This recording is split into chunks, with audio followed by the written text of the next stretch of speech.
Hello, hello. How's everybody's day going? Hopefully it's going nice and well. Today's live stream is going to be about the Contra Nicaragua scandal. I'm not going to go too deep into it clearly because there's so much to go into, especially when you start talking about the political ramifications of it all and Oliver North going to prison and everything. Um, there's just way too much to go to go into. So I'm going to keep it pretty surface level. You know, basically, it's going to tell you what it was about. Like, how did it all come about? What happened? And that the real issue here was not really the war on drugs. The issue here was a war on communism. And it is what happens when the government has stretched itself too thin, compartmentalized itself, and basically when these different organizations are shut off from each other. And um, what all of that stuff what kind of stuff happens when the government, when the left hand doesn't know what the right hand is doing in terms of government, and but they both have certain levels of influence. So it's not just the CIA that was involved, but it was the DEA that was involved. Um, the NSC, the National Security Council, or Commission, they were involved as well. Uh, and it went pretty far. It was a pretty far-reaching labyrinth. Now, because I had watched a documentary. It's up free on YouTube. Freeway Wiki Ross. He put out his documentary about his about this situation, and I wanted to learn a little bit more about it. So while I had some downtime, I went and looked up the original Dark Alliance um, journals articles from the San Jose Mercury News. So thankfully, I was able to find them. They were from August of 1996, and it's a trio of stories. And I wanted to know what was going on with it because I had I had already knew some of it, a little bit of it, but you hear a whole lot about the CIA selling crack in the black community. And I already knew that was false. It's just not real. But I wanted to see how that misconception was created, I guess you could say. Because as we know, Gary Webb, the individual, the man who blew the lid off of this thing, he ended up committing suicide nearly 10 years later. I think it was about 7 or 8 years later. Um, because he was hounded, just hounded tremendously. They even made a movie out of uh out of his story. There's been a whole lot of Gary Webb has been vindicated. A lot of that stuff had come out, and I realized, like, okay, I know some of this, but I don't know everything about it. And it's impossible to know everything about it because, again, it's such a labyrinth. And for a person to tackle a story like this when there's multiple hundreds of books written on the subject and all untold numbers of articles and interviews, I was like, it's impossible to cover every base of this thing.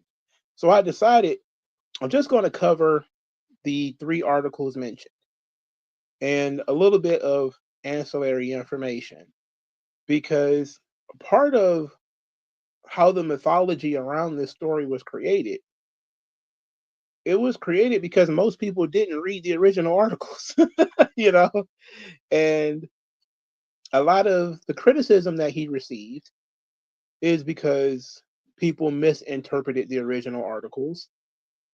And I know that he went back and he cleaned up some things and maybe said, okay, this was wrong or that was misinterpreted or whatever. Of course, it was the government that was doing a lot of the attacking, and government sources and government friendly journalists that were doing the attacking. But I'm going to try to break this down as I understand it. And I'm okay with being wrong on some of these things. But most people, when they discuss the Nicaragua Contra story, sometimes it's referred to the Iran Contra story, but that would be more or less Oliver North. I'm not going to cover Oliver North too much here. I'm going to mention him, of course, but I'm not going to get that deeply into it. It starts not in 1971 when Nixon rages a war on drugs. That's where quite a few YouTube videos I've seen, that's kind of where they start. They start with Nixon's war on drugs and how the war on drugs is a bad idea. I think there should be a war on vice. I don't think we should, just allow vice. But at the same time, vice is not criminal. I think that what our response to people doing drugs was the problem, not the fact that we condemn people for doing drugs. So I think we have to straighten that part up first. So the story actually begins not in the United States, but in Nicaragua. So in 1979, there was a coup by what the group that was known as the Sandinistas. They overthrew the government um, known as the Somoza government in Nicaragua. The Somoza government was allegedly a tyrannical government where a dictator was, killing individuals who disagree with him, including journalists, and he was disappearing people, and the large majority of the land was owned by government officials and people friendly with the government. And the Sandinistas rose up and overthrew him. And this was a socialist government. The Sandinistas, they were socialists who overthrew Somoza. This is almost the exact same story that you get in Cuba, where Che Guevara and Fidel Castro overthrew the government of Fulgencio Batista, who was also allegedly a military dictator, who was a government puppet, a United States government puppet. You probably saw The Godfather, where Cuba was treated, as a playground by the mob, where there was tons of prostitution and drug dealing and stuff like that going on. Allegedly, there was a lot of that stuff going on in Cuba, which is what led to the Cuban Revolution in the 1960s or something like that. And they overthrew, or 1950s, 60s, and they overthrew Fulgencio Batista. And over time, throughout the history of the world, the Iranian Revolution happened, I believe, in the late 70s as well. So you had these revolutions popping up all over the place. You had African countries that was engaging in anti-colonialist stuff. And all of these countries were becoming socialist countries, believe it or not. And the United States is essentially at war with an idea. They're at war not just with drugs, but they're also at war with communism, as being promoted by the Soviet Union all over the world. So it comes out in around June of 1979 that the Sandinistas, who had recently overthrown the government of Nicaragua, they were funded and assisted by Cuba. And as you know, around this time, the United States government is trying to kill Castro. They've been trying to kill Castro for years. By this time, Che Guevara is already in the ground, if I remember correctly. So you have a socialist government that was aided by another socialist government. And the United States figures, much like they did in Vietnam, Korea, and other countries, we can't have more communist countries in the world. So we need to overthrow the government of Nicaragua. So they have to overthrow the Sandinistas. At least they feel like they have to. So in comes the Nicaraguans. The two individuals in particular are very important to this story. Oscar Oscar Blandon and Norwin Meneses. Both of these individuals came from rich families who were tied to the Somoza government, and they both came to the United States as refugees.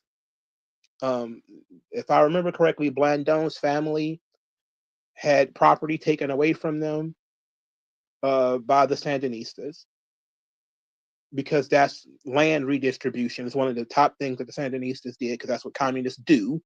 When they take over, they implement land redistribution.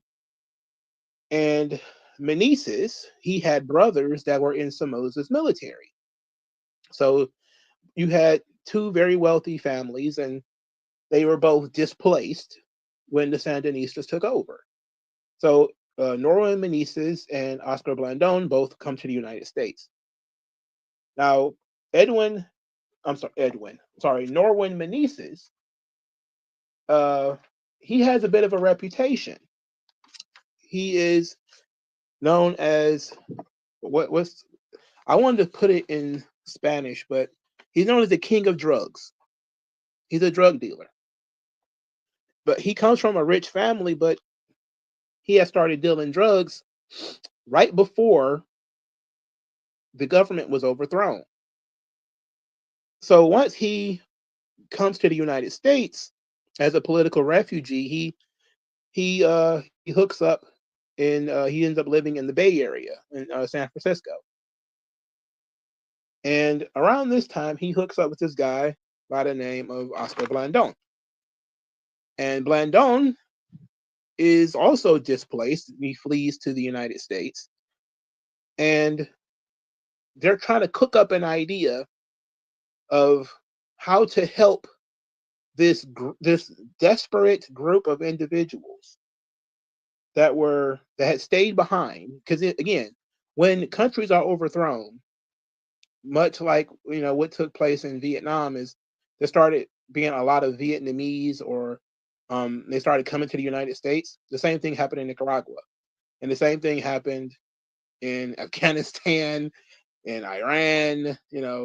Whenever there's a country that a government is overthrown, you have a rush of refugees going somewhere else. We got a whole lot of Cubans in the United States after the fall of Batista. Like Miami was pretty much built by Cuban refugees. Okay. And there are stalwarts against communism. So similarly, Nicaraguans who were affected by the Sandinistas who had taken over the government, they came to the United States. So Meneses is a drug dealer, and he and Blandon, they have an idea about how they could help the Contras. Now, the Contras is not one organization, but it is a collection of people who stayed behind, essentially. There was an article where some people decided that they were not going to leave Nicaragua. They were going to stay behind and try to lobby the government to not have to give up their land or try to get their land back or whatever the case may be. But then there was people who were literally fighting the government, and these people needed guns and supplies. So the United States government, because they're fighting communism, they're willing to fund the Contras. So the Reagan administration in the 1980s, they put together about a $20 million package to give to the Contras. But it's not enough. But Congress won't give them any more money. Okay? So once that $20 million is up, the Contras are on their own when it comes to fighting the Sandinistas in Nicaragua. So Meneses and Blandon say, hey, these guys are going to need to help. They're going to need help. And they come up with an idea to start selling drugs in the United States and kicking back some of the money to the Contras in Nicaragua. That's the plan. Now, how does the CIA fit into this? Well, the CIA were the ones who were training and helping the Contras in Nicaragua. Now, despite what a lot of people would believe, the CIA was banned from having any sort of police powers in the United States in 1947. So that's a very important piece of this story when you try to figure out why they didn't do anything, is because legally they couldn't do anything. So the CIA is, they're funding and training the Contras to fight the Sandinistas in the government. And then there's drug dealers sending money to the Contras, small profits from their drug sales. Now, Blandón, again, his family had property that was taken, so he's got family in Nicaragua. And, he's saying he's a patriot, because he wants to fight the government, but he doesn't know anything about selling drugs. Now, Meneses is a drug smuggler. He's the king of drugs, according to all the sources. Blandón knows fuck all nothing about selling drugs. He's a college-educated guy. He has a degree in marketing. He knows nothing about selling drugs. So Blandón is basically on the verge of quitting because the drugs aren't moving. He doesn't really know what to do. And then he makes a very important note.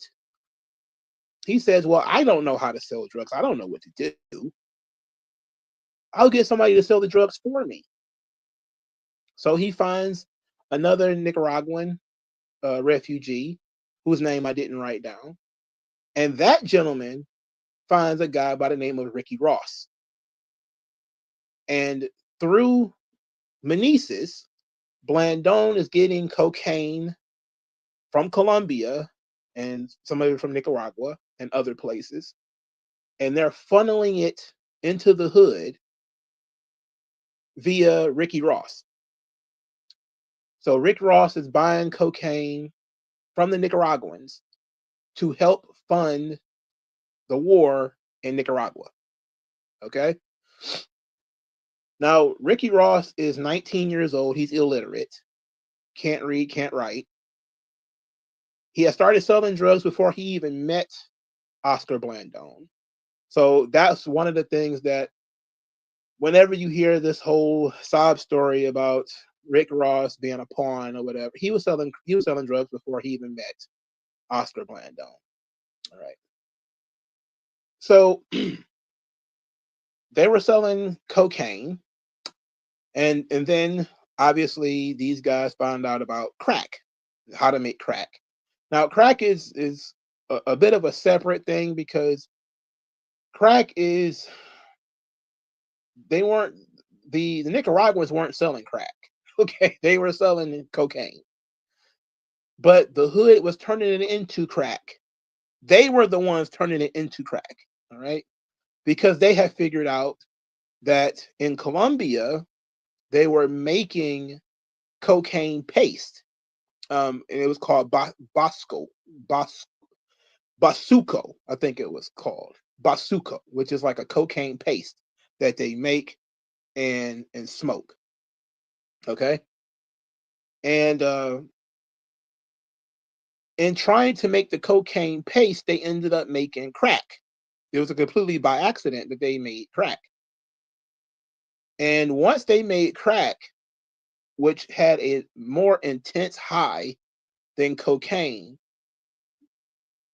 Rick Ross and his associates were off and running. They started making millions and millions of dollars.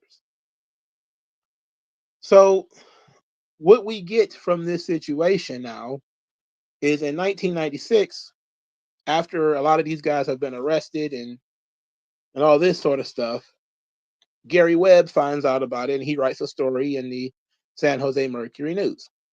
The first story comes from August 26th, on August 22nd, 1996. And I'm going to read a couple of pieces from this.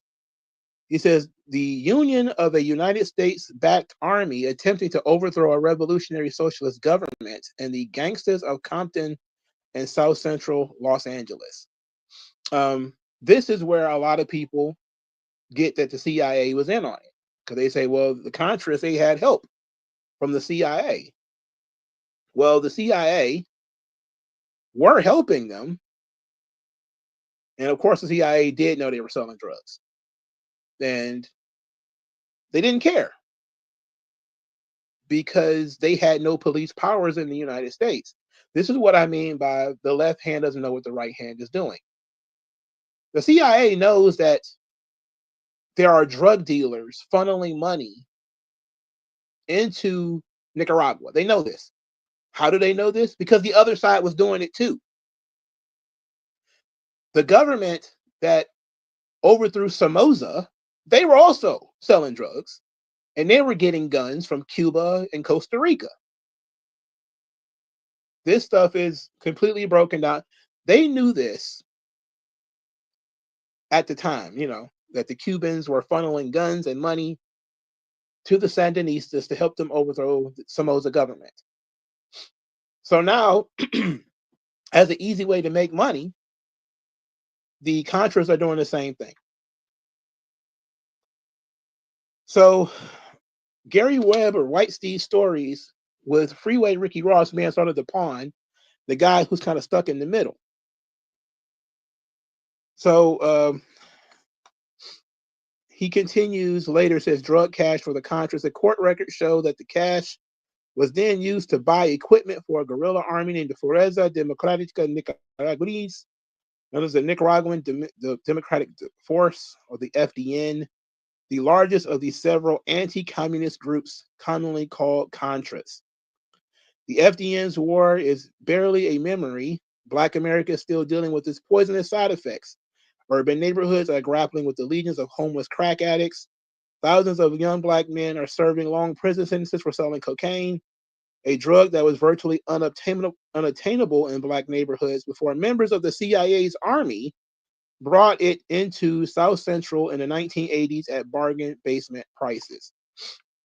The issue with this is Blandon did not work for the Contras, and he did not work for the CIA. He would later become a snitch to the DEA, but that's a different government organization.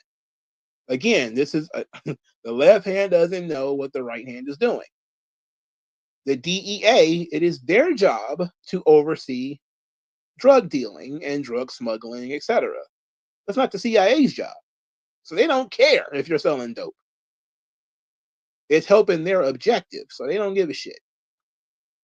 And it sounds horrible, and it is.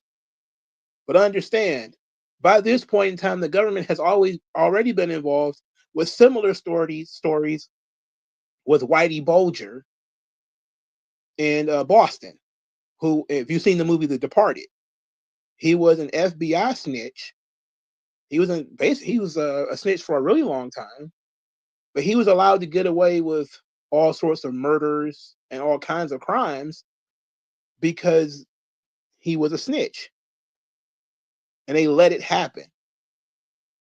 For years, they let this guy kill people, sell drugs, and do all kind of horrible things. So the government is not necessarily against allowing you to break the law as long as they're benefiting from it. This is truly disgusting shit, right? So later in the article, it says, there is a saying that the ends justify the means. Former FDN leader and drug dealer Oscar Danilo Blandon Reyes, because Hispanics always have more names than they need, testified during a recent cocaine trafficking trial in San Diego. And that's what Mr. Bermudez, the CIA agent who commanded the FDN, told us in Honduras. So we started raising money for the Contra Revolution. It says Blandon, who had recently been the drug ring's Southern California distributor, took the stand in San Diego as a witness for the United States Department of Justice. Federal prosecutors obtained a court order preventing defense lawyers from delving into its ties into the CIA. So they know that this guy was a drug dealer, and now they're we got two different layers of government for two different reasons looking after this guy. Okay.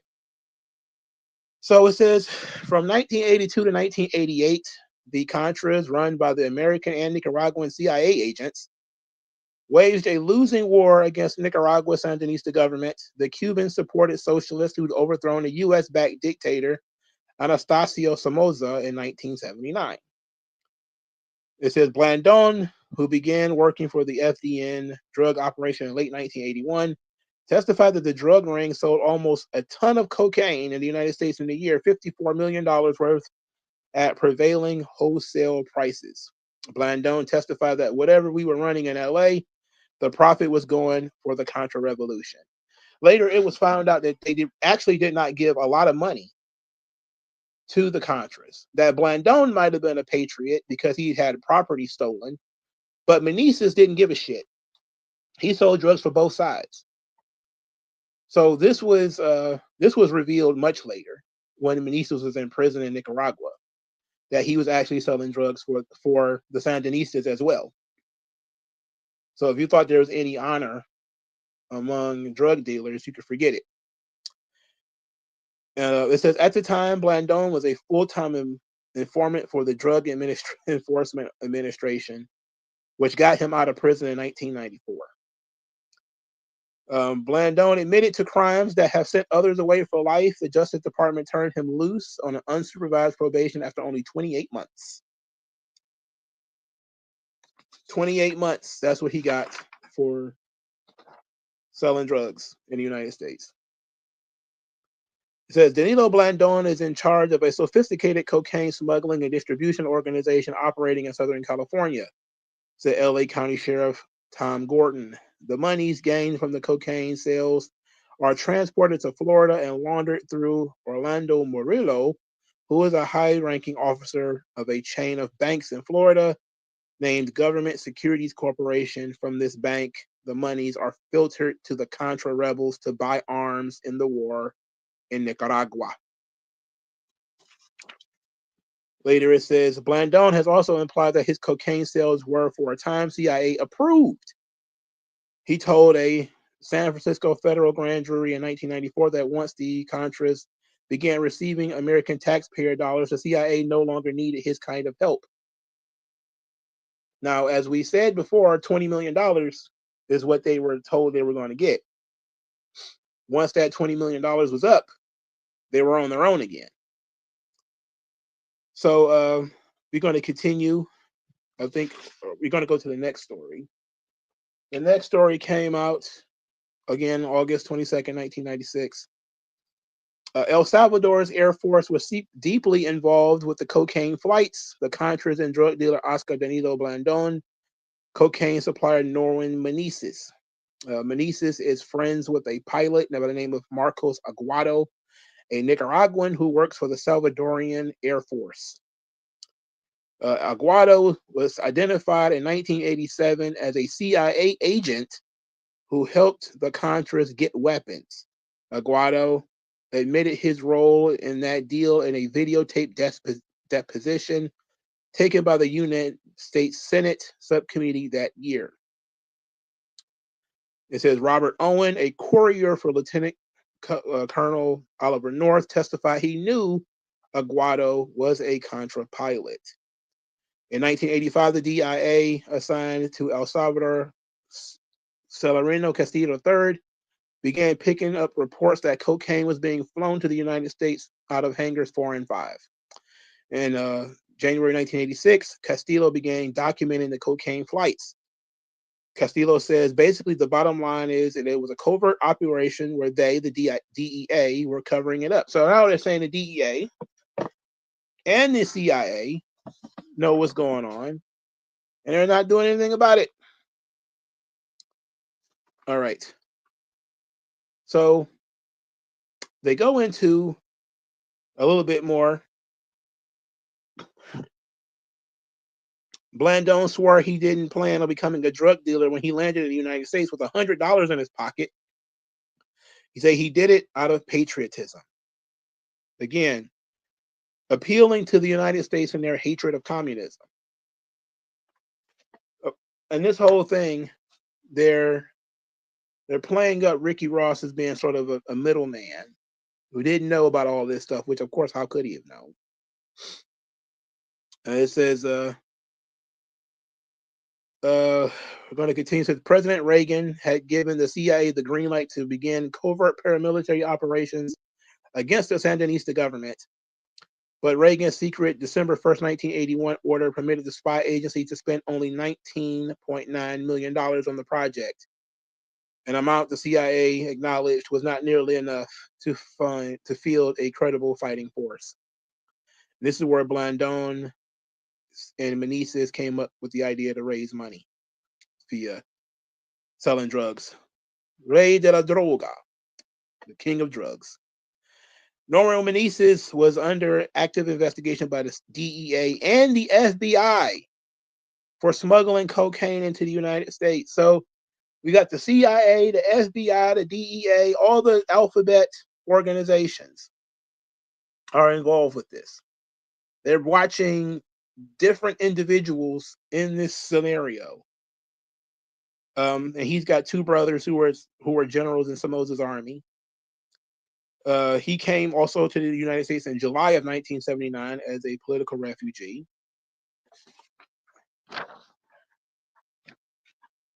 Okay, so they talk about Rick Ross. Matter of fact, let's do this first. It says Blandone's marketing strategy, selling the world's most expensive street drug in some of California's poorest neighborhoods, might seem baffling, but in retrospect, his timing was uncanny. He and his compatriots arrived in South Central right when street-level drug users were figuring out how to make cocaine affordable by changing the pricey white powder into powerful little nuggets that could be smoked, known as crack. So the conversation about cocaine and crack, it comes up a lot. For starters, they are two different things. I know people keep saying that, oh, it's the same drug. It's not. That's like saying raw peanuts and peanut butter is the same thing. It's not. All right.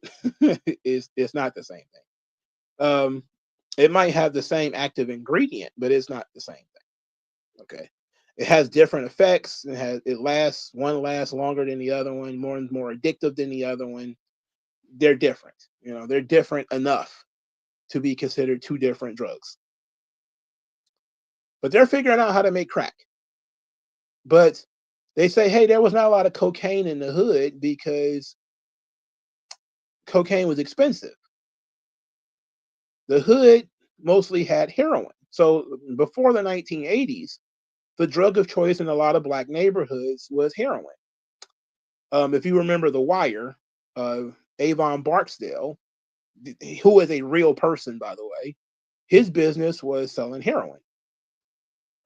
Here in Detroit, there were many organizations that they focused on selling heroin because this was the 70s and in the early 80s. Heroin was cheaper than cocaine. But then crack came in, and crack is cheaper than heroin, and it's cheaper than cocaine. All right. So you got Ricky Ross and his buddies down in South Central. They're figuring out how to make crack, which again comes from them trying to make a cocaine freebase, right? They're trying to make basuco, which is cocaine paste. And they're learning about cocaine paste because they're working with Colombians. And Colombians know all about making cocaine paste because they kind of started it, right? So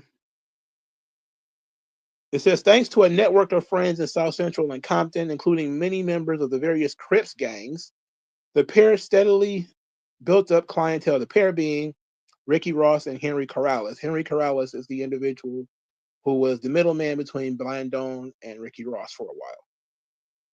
Then Corrales introduced Ross to Blandone. Ross would eventually own millions of dollars worth of real estate across South California. This is where he gets the name Freeway Rick. He owned property near the Harbor Freeway in Los Angeles. Ross' drug operation grew to dominate inner city Los Angeles when crack hit LA streets hard in 1983. Ross already had the infrastructure in place to corner a huge chunk of the burgeoning market. I say again, Freeway Ricky Ross was illiterate. He could not go to college because he could not read. And the idea that this guy who could not read is now taking over the drug dealing in California, it's amazing. It's absolutely amazing. Blandone told the DEA last year, and this would be 1995, that he was selling Ross up to 100 kilos of cocaine a week, which was then rocked up and distributed to the major gangs in the area, specifically the Crips and the Bloods. Some people will say, well, isn't it only Crips and Bloods? Well, the Bloods and the Crips are, as I delved into them, the Bloods are nothing but an amalgamation of gangs that oppose the Crips. That's pretty much what it is, right? So, not every. Some people are Bloods because they're under the Blood umbrella, which means that they're not Crips, pretty much. While the Crips are an incredibly large organization that is broken down by various neighborhoods. Bloods sometimes are broken down by neighborhoods as well. But overall, Bloods are nothing but people that oppose the Crips. And it's weird because the Crips were formed in opposition to be the biggest gang, in opposition to bigger gangs that had existed before them. So it's a really nutty thing. At wholesale prices, that's roughly $65 million to $130 million worth of cocaine every single year. So they set up a Freeway Ricky Ross task force. They had to. I mean, this guy is selling up $130 million worth of cocaine, $65 million worth of cocaine in the black community. It's nuts, right? So Freeway Ricky Ross says, I'm not saying I wouldn't have been a dope dealer without Danilo, but I wouldn't have been Freeway Rick. Basically saying I would have been a small time drug dealer if it wasn't for this guy. Which, okay, fine, but he just made it easier for you to do what you do. You were doing it already anyway. That's like blaming, the cotton gin for the continuing of slavery. Anyway, the secret to his success, Ross said, was Blandone cocaine prices. Blandone could get cocaine so cheap that he could price out other people. He said he never figured out how Blandone was able to get cocaine so cheap. He says, I just figured he knew the right people, that he was plugged. But Freeway Rick had no idea just how plugged his erudite cocaine broker was. He didn't know about Meneses or the CIA or the Salvadoran Air Force planes that were allegedly flying the cocaine into an air base in Texas. So they're all over the place, right? So crack is born in the Bay Area in 1974. This goes into what crack is. I may skip this one, but this is also by Gary Webb. I find it hard to believe that he wrote all these stories and they are all posted in one day. But I'm gonna skip this one. I may come back to it though, so let me put it on the side. So let's continue to this one. So it says that the United States Department of Justice has been trying to explain why nearly everyone convicted in California's federal courts of crack cocaine trafficking is black. Critics, including some federal court judges, say it looks like the Justice Department is targeting crack dealers by race, which would be in violation of the Constitution. Federal prosecutors, however, say this is simple. The reason for the lopsided statistics, most crack dealers are black because crack is cheap.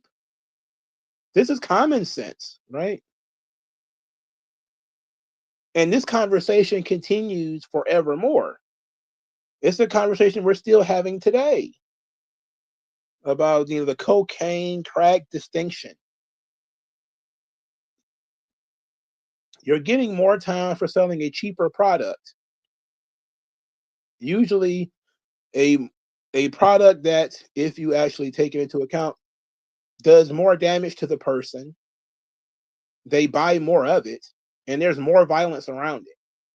Yes, you will get killed over a kilo of cocaine for sure, but the untold numbers of people killed over crack is not sustainable. It's not nearly the same thing. Again, this whole thing started as a fight over communism, that they were trying to overthrow a communist government. Just don't forget that, right? At least that's what they told everybody. And I may actually believe it when it comes to Blandon. I may not believe it with Meneses, but I believe it with Blandon. Okay, because I believe I should have wrote down, but there was a really long story about family members of his who had their property taken away, and it was pretty nuts, the amount of farmland that they took from his family and redistributed it. So I can truly believe that he was pissed off about that. So it says, on a tape made by the DEA in July of 1990, Blandon casually explained the flood of cocaine that coursed through the streets of South Central during the previous decade. He said, these people have been working with me for 10 years. I've sold them about 2,000 to 4,000 kilos. I don't know. I don't remember how many. It ain't the Japanese guy you're talking about, asked the DEA agent. No, not him. These are black people. And Blandon said they control LA. The black cocaine dealers control LA. So Blandon went back to Nicaragua, where he bought a new home, and he went into exporting goods and services.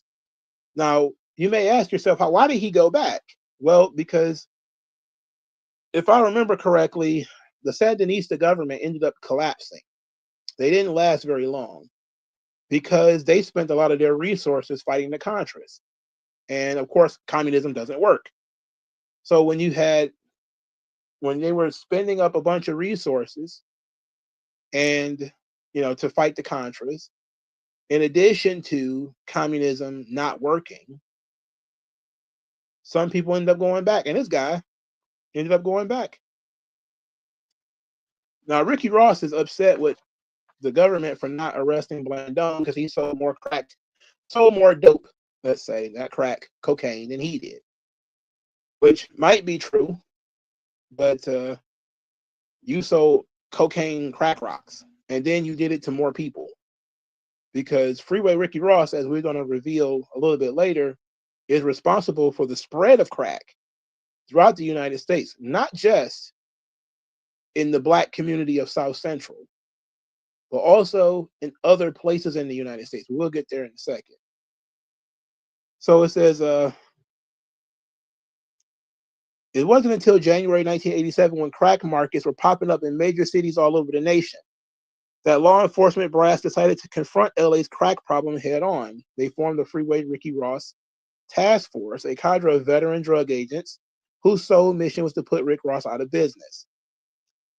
It says Ross founded Cincinnati's virgin crack market, too seductive to ignore. The crack tycoon cornered the Cincinnati market using the same low price, high volume strategy and the same Nicaraguan drug connections he used in LA. Soon he was also selling crack in Cleveland, Indianapolis, Dayton, and St. Louis. So they say, oh yeah, well, Freeway Ricky Ross, he was just a pawn, man. He didn't know anything about this stuff. He went to the middle of the country and started selling this stuff.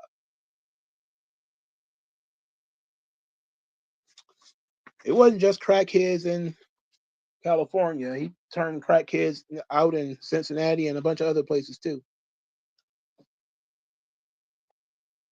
So Rick Ross got busted in New Mexico in 1988. He pled guilty to crack trafficking charges and got a mandatory 10-year sentence, which he began serving in 1990. He ended up, let's find that direct part, because I think he ended up getting out shortly thereafter. Yeah. So he ended up getting out shortly in 1994, and he was on parole, and he and Blandone got back in touch. And this is where, they say he was Ricky Ross. They mean he was tricked into getting back into drugs, similar to if you saw the movie Blow. They're trying to say it's basically the same thing here. So Ricky Ross says repeatedly told Blandone that he was broke and couldn't finance a drug deal. I'm sorry. But Ross did agree to help his old mentor, Blandone, who was also pleading poverty, to find someone to buy 100 kilos of cocaine. On March the 2nd, 1995, Ross poked his head inside a cocaine-laden heavy Chevy Blazer, and the place exploded with police. This was in San Diego. Ross jumped into a friend's pickup and zoomed off. He says he was captured after the truck careened into a hedgerow. He had been in jail without bond since then. Ross netted Blandone $45,000 in government rewards and expenses. On the strength of Blandone's testimony, Ross and two other men were convicted of cocaine conspiracy charges in San Diego, conspiring to sell the DEA's cocaine. Ross was facing a life sentence without parole. The other men were looking at 10 to 20-year sentences. It says, according to his lawyer, Blandone spends most of his time shuttling between San Diego and Managua, which is in Nicaragua, trying to recover Nicaraguan property seized in 1979 when the Sandinistas took power. So, obviously, this becomes a big deal. Now, Freeway Ricky Ross gets a life sentence. He's done for. At least that's what everybody thinks. Everybody's like, he's cooked. It's over for this guy, right? You want to get into there's a little bit more about cocaine and crack and all of that. And they talk, and the whole race thing is what made it really boom as a story, right? The idea that the CIA is selling drugs. Well, technically they weren't. They just knew people were selling drugs and didn't do anything about it, because they figured it wasn't their job. And the government had handcuffed the CIA from doing anything. But that doesn't mean they couldn't have told other people, right? So we're going to go to, we're actually near the end of this thing. Yeah, we're actually near the end of it. So we're at the end of the original 3 stories, which is all I really wanted to cover. But we're also talking about the Kerry Commission, 1989. So in 1989, there was a Kerry Commission paper. I didn't read the whole thing. I skipped through it. I mean, these commissions, they put out these books. These books are typically very, very long, but it gets into the idea that the government knew about these drug deals. Okay, so John Kerry, who you may remember ran for president, he received illegal gun running and narcotics trafficking associated with the Contra in Nicaragua. He had received allegations that this was occurring. It says that there was clear evidence the Contras were involved in drug trafficking. The supply network of the Contras was used by drug trafficking organizations and elements of the Contras themselves, knowingly received financial and material assistance from drug traffickers. It says that the subcommittee found that the Contra drug links included involvement with narcotics trafficking by individuals associated with the Contra movement. This would be Meneses and Blandone and Corrales and all these guys. Participation of narcotics traffickers in Contra supply operations through business relationships with the Contra organizations. Provision of assistance to the Contras by narcotic traffickers, including cash, weapons, planes, pilots, air supply services, and other materials on a voluntary basis by the traffickers. Payments to drug traffickers by the United States Department of Funds authorized by the Congress for humanitarian assistance to the Contras. In some cases, after the traffickers had been indicted by federal law enforcement agencies on drug charges, and others while traffickers were under active investigation by these same agencies. Now, this is very important. This is where we come in with Oliver North, right? So, Oliver North, he was big on the Nicaraguan situation. He was he really wanted to help the Nicaraguans, the Contras. He put forth a bunch of ideas to help the Contras, and one of his ideas was in March of 1985. He came up with an idea of creating a Nicaraguan Freedom Fund, which would be a nonprofit organization where private individuals could send checks and money orders to help fund the Contras. And it was under the term humanitarian efforts. Like you would see a starving African with a fly on his face, you would probably see a starving Nicaraguan with covered in flies, and you will be sending money to these people, but you would instead be funding a war. Funny how this popped up in the Kerry Commission report, that people were voluntarily helping the Contras. Now this will come up later because there's more to it than that.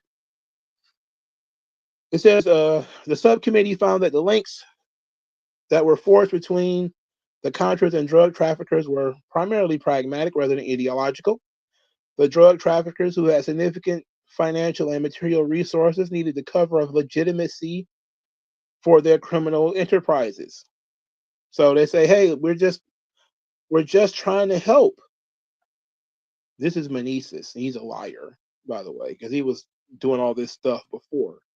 There was no history of Blandone selling selling drugs at all prior to him ended up in the United States.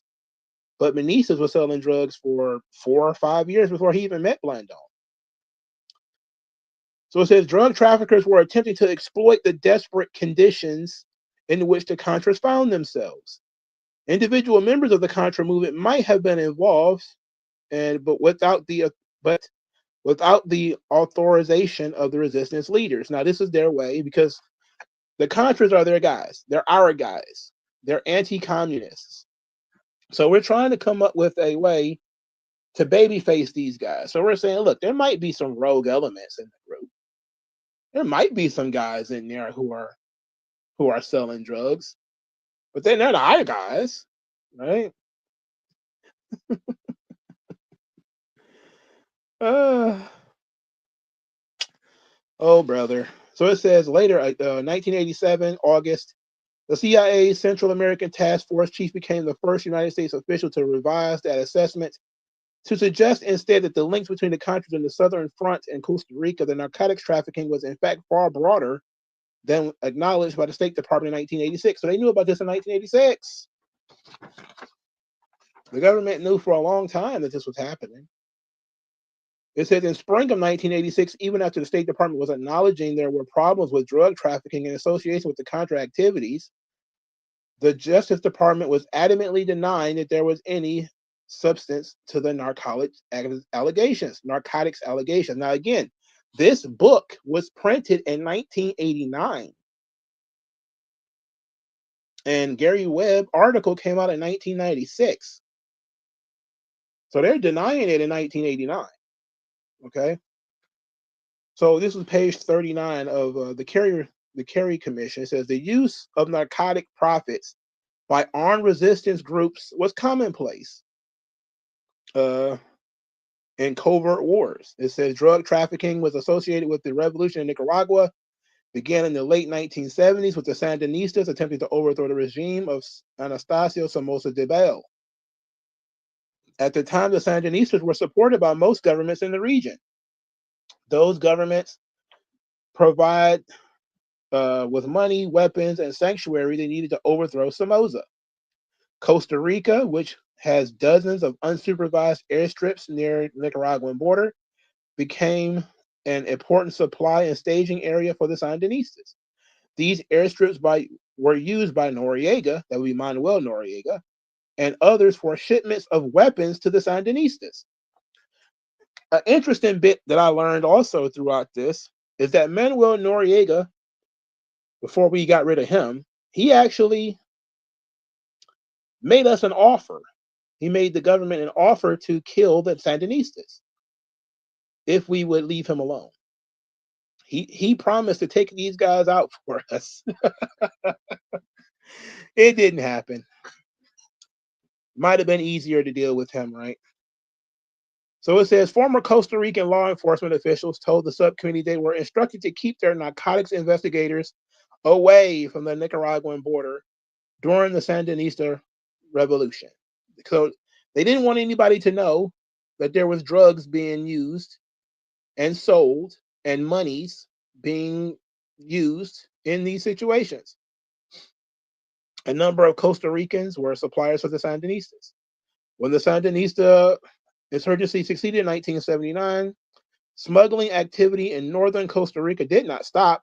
Surplus weapons, originally stored in Costa Rica for use by the Sandinistas, were sold on the black market in the region. Some of those weapons were shipped to Salvadorian rebels from the same airstrips and the same planes flown by the same pilots who had previously worked for the Sandinistas. Again, these people are just throwing money around, bro. They're throwing money around. Hold on one second. I need to plug this thing in.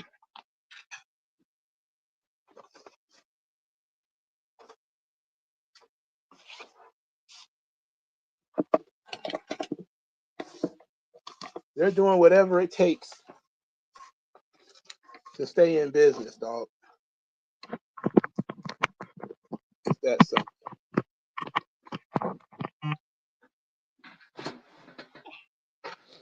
Okay. So,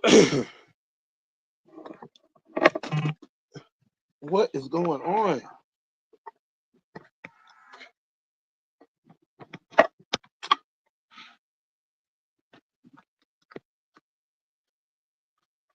Oh, boy.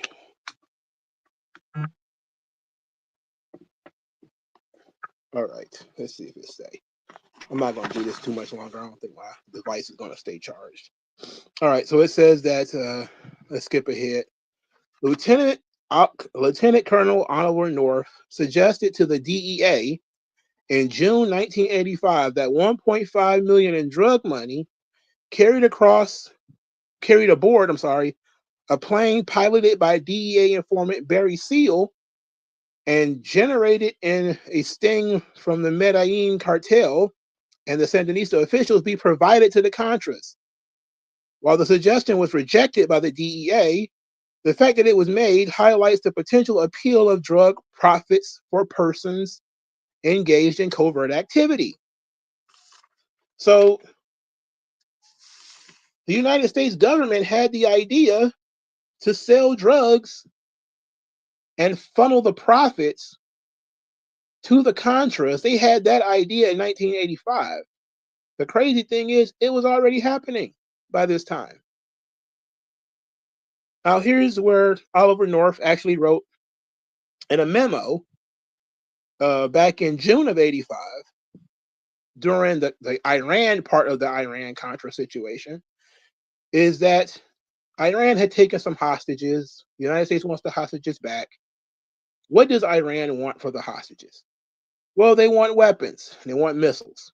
So the plan was to sell the missiles to Israel. Israel would then sell the missiles to Iran, and then Iran would let go of the hostages. That was the plan. And then also in this plan was to take the money that we got from selling these weapons and give that to the Contras. This was also an Oliver North brilliant idea. This was pitched in June of 85. So they really wanted to overthrow the Nicaraguan government. It would beg the question, what the hell is in Nicaragua that we want so badly? But I didn't bother to look and see, what is it like?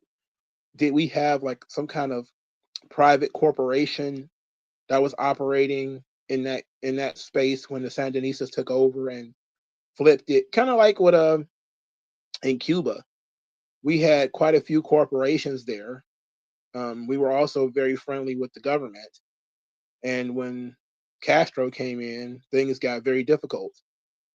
So it's entirely possible that it was a similar situation in Nicaragua. So it says, by the summer of 1986, it became a significant concern to the United States government officials who were involved in the covert Contra supply operations undertaking during the Boland Amendment period. He says, as a then CIA chief, Thomas Castillo testified in the Iran-Contra committees, U.S. Ambassador to Costa Rica, Louis Tams, wanted to place guards on the secret Contra supply airstrip at Santa Elena to avoid having drug traffickers use that site, and this was a continuing concern during the period of June, July, and August. So the concern highlights the degree to which the infrastructure used by the Contras and that used by drug traffickers was potentially interchangeable, even in a situation in which the United States government had itself established and maintained an airstrip involved. So that's that. That's the Kerry Commission. So you learned here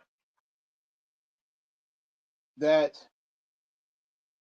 it wasn't necessarily that the CIA sold drugs in the black community. Instead, they just sort of allowed drugs to be sold in the black community because what they wanted to do was fund their Cold War battle in Nicaragua. The Cold War was a series of proxy wars like this, where the United States funnels money and weapons to anti-revolutionary groups, usually anti-communist groups, in the hopes of flipping over a government or collapsing a government. So it wasn't necessarily this is what happens when you have a war on drugs, where you made drugs illegal, and then you have a war on communism as well. And this means that you're policing the world. And you created a paradox where the parts of the government of the United States are policing the citizens. This will be the DEA, the FBI. They're arresting you for selling crack or selling cocaine or whatever. But the CIA don't really care that you're selling crack because it's helping their mission, which is to overthrow the Nicaraguan government. So it's like the government is both against you and you're helping them, but it's different branches of the government. Again, for the people who are not paying attention, the DEA absolutely could have arrested these guys. The FBI could have arrested these guys, but the CIA was protecting them. And the CIA was protecting them because they were their guys. So the CIA wasn't directly funneling cocaine into the black community. These guys started doing that on their own, and the CIA just didn't care. They figured, we have no police powers in the United States. Our mission is to fight the war in Nicaragua. That's one of our missions, is to fight the war in Nicaragua. If this is going to fund us, let's do it. Now, it's absolutely a paradox. It's absolutely unconscionable that it was allowed to occur. But ultimately, this is what happens when different people get different orders. If we had not been involved at all with these governments, socialism would have failed on its own. And that's one of the big issues that I have with our war on communism and the constant trying to kill Castro and the long wars in Vietnam and stuff like that. Like these countries are going to collapse on their own because communism doesn't work. But the government, again, wants to try to force the issue. They want to try to plan the failure of the communist country. And instead, they end up being the reason why communism keeps coming back. Because every time you talk to a communist about why communism fails, they'll say, well, it was the government engaging in a blockade. And the Sandinistas, they blamed the failure of their government, even though they were still around for a long time. They ended up blaming the failure of their original project on the fact that the United States was funding the Contras, and that, you know, we spent all of our money fighting the Contras, which is bullshit. They lost all that money because communism doesn't work. They also were selling drugs and funding their revolution through drugs. So we know it's not true that, oh, the Contras were so well funded. And then we also know that Meneses wasn't giving a whole lot of money to the Contras. He was being cheap. You know, he was selling drugs to both sides. He didn't care who won. He was living in the United States and everything. And I think he ended up going back to Nicaragua where he got arrested. They both ended up going back, by the way. Blandon ended up going back, and Meneses ended up going back. But this was after they did all sorts of damage to the Sandinista government, and after they got tied up in all this drug shit in the United States. So it wasn't exactly the problems that they ran away from had been fixed. It was stay in the United States and go to prison, which is was definitely going to happen to them. But not Blandon because he's a snitch, but Meneses for sure. And these guys decided they didn't want to do that, so they went back.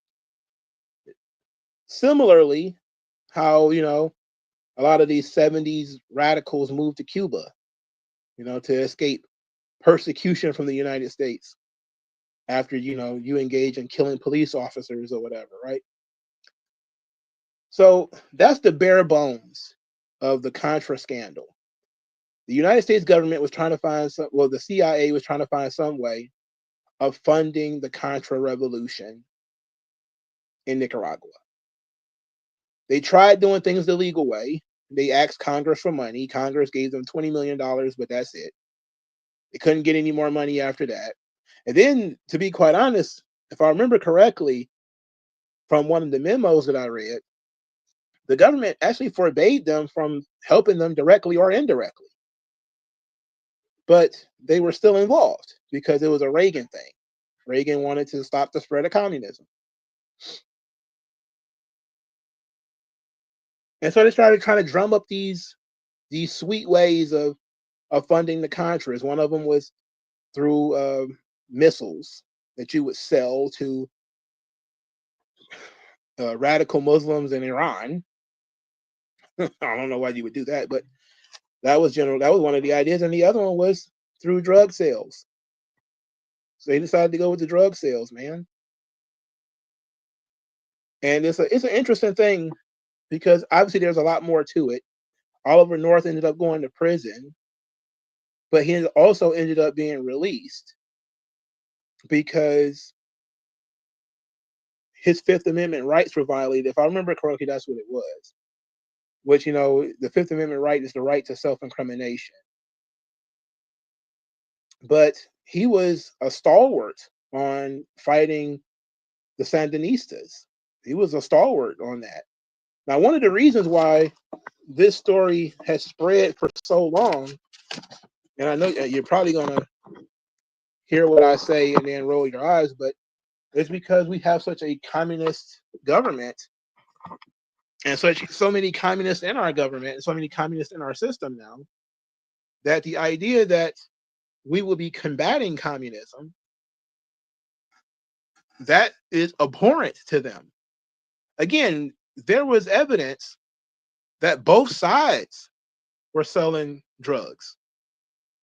But it didn't matter that the Sandinistas were also selling drugs because the CIA wasn't helping them, right? The Cubans were helping them. So the communists are selling drugs too. But it doesn't matter because they're not us, right? This is what our government is doing. Our government is not supposed to fight fire with fire. We told the CIA not to get involved in Nicaragua. Why do you want to get involved in Nicaragua at all?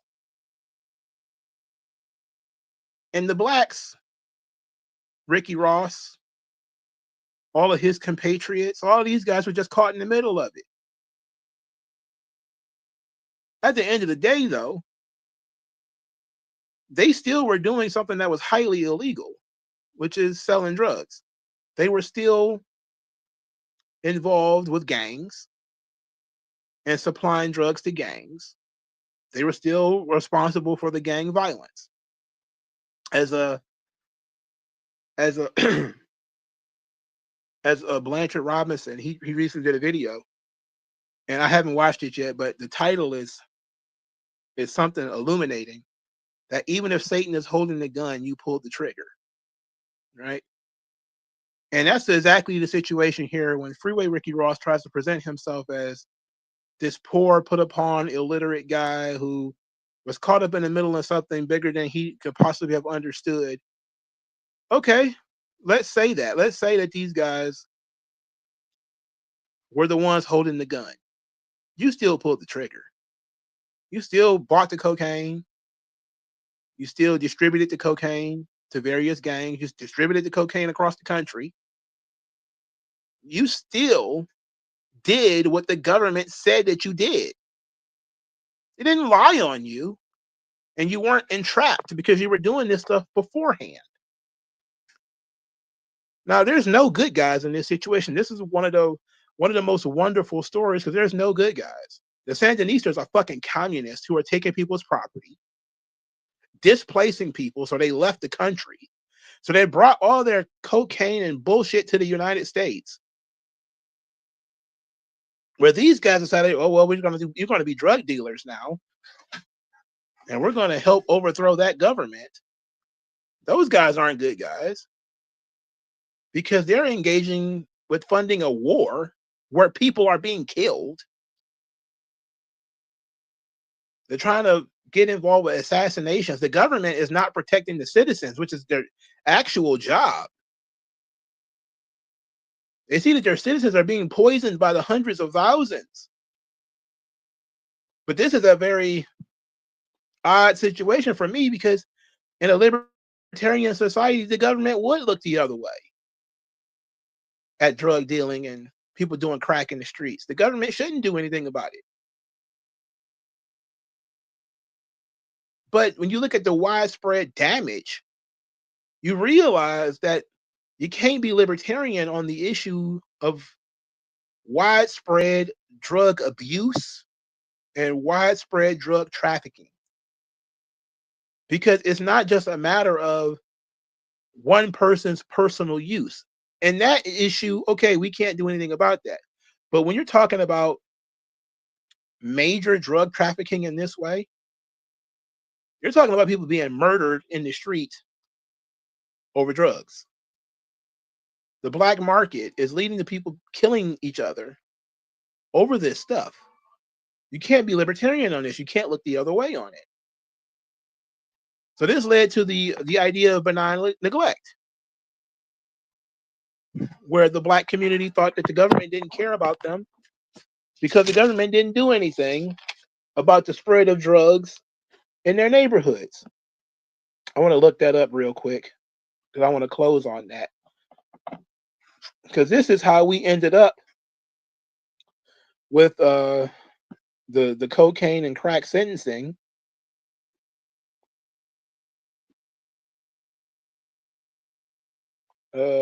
Benign neglect. I wasn't prepared for this, sorry. Don't care. Don't care. We're going to do this.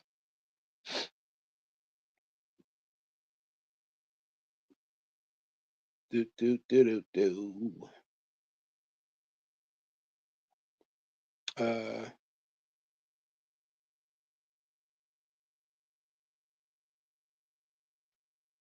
Yeah. So they said it was a race policy from the 1960s. I'm trying to look because it was a very specific person who wrote about benign neglect. All right, so Verso Books is a far left organ. Daniel Moynihan. There we go. The Moynihan Report. There we go. There you go. Moynihan. Yeah. So this is from 1970.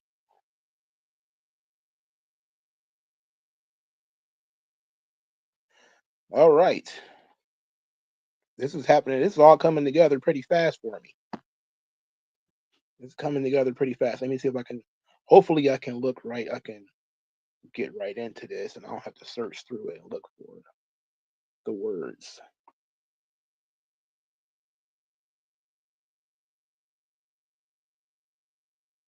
Come on, brother. Here we go. So the time may come when the issue of race could benefit from a period of benign neglect. The subject has been too much talked about. It says the forum has been taken over by hysterics, paranoids, and boodlers of all sides. Boodlers. So basically saying that, the government needs to take their hands off of this race issue. It says the administration could help bring about this by paying close attention to such progress while seeking to avoid situations in which extremists of either race are given opportunities for martyrdom, heroics, histrionics, or whatever. Greater attention to Indians, Mexican Americans, and Puerto Ricans would be useful. Huh. A tendency to ignore provocations from groups such as the Black Panthers might also be useful. So this is what he meant by benign neglect, is to not play into race hustling, right? But when you read about this, you get to the idea that what the government was going to do was ignore Black problems, right? That was, and if you look at, it's the benign neglect from Verso Books. They did an article in 2017 where they try to act like benign neglect was all about allowing Black neighborhoods to fall to ruin, right? Because it says right here, not an arsonist at first glance, Daniel Patrick Moynihan burned down poor neighborhoods in cities across the country as surely as if he doused them in kerosene and put a match to them. In 1970, as President Nixon's advisor on urban and social policy, he sent the famous memo to the president, which advised a stance of benign neglect. And key to this stance, used data on fire alarms and fires in New York City forward to him by the New York City Rand Institute. Files obtained under a Freedom of Information Act report showed extensive correspondence between Moynihan and the fire project staff. Fueled by the letters back and forth, Moynihan enthusiastically parroted the Rand misinterpretation of the data and gave the interpretation that a huge portion of the alarms were arson. Arson. Since Moynihan pathologies express themselves as malicious false alarms, benign neglect, when applied to fire service, meant not answering alarms in poor minority neighborhoods. See, that's not what he said, though, right? He said don't play into histrionics and paranoid racial elements. That's what he said. They're saying that pretty much now that benign neglect meant that just ignore things, ignore everything. And this is where we get the idea that the Black liberals of the time in the 80s said there's crack in our neighborhoods, there's crack in our streets, our sons and daughters are killing each other and becoming prostitutes, and the government does not care. So then the government comes with the omnibus bill in the 90s and start locking Negroes up. And once Negroes started getting locked up, they started complaining about over policing and the cocaine crack disparities and all this sort of stuff, right? Again and again.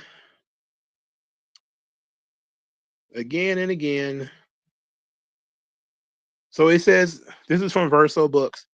In this now infamous memo, poor Blacks and their families are portrayed as pathological, hate-filled, alienated, and racist.